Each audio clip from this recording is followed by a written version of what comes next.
Mercato, le Paris FC va enfin accélérer. Avec 2 défaites en autant de journées, le Paris FC n'a pas débuté de la meilleure des manières son aventure en Ligue 1. La direction et le staff devraient accueillir des renforts pour véritablement lancer sa saison. Évidemment, ce n'est pas le début rêvé pour un promu, surtout pas pour le Paris FC et ses nouveaux propriétaires. Après 2 journées, l'autre club de la capitale avec le Paris Saint-Germain compte 2 défaites, respectivement contre Angers, 1-0, plus récemment l'Olympique de Marseille, 5-1. Un bilan forcément négatif pour cette équipe comme pour une autre d'ailleurs.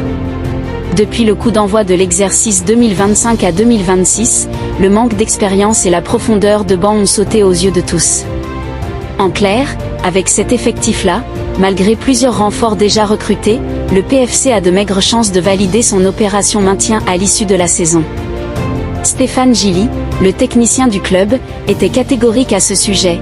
Le constat est qu'on a 0 points et c'est insuffisant, lâchait le coach après la défaite à Marseille, 2-5, auprès de l'équipe.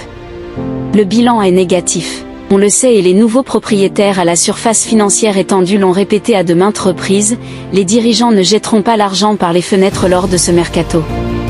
Pour autant, selon l'équipe, plusieurs joueurs devraient bel et bien rejoindre l'aventure des Marines et Blancs alors que le marché des transferts ferme ses portes dans une semaine.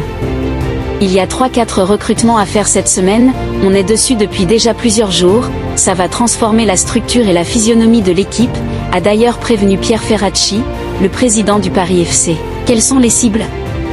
En quête d'un latéral droit, le PFC s'est penché sur l'ancien rennais Amari Traoré mais Red Bull, partenaire et conseiller du club, n'a pas donné son aval pour son recrutement en raison de son âge, 33 ans. Selon le quotidien sportif, cette option n'est pas totalement refermée non plus.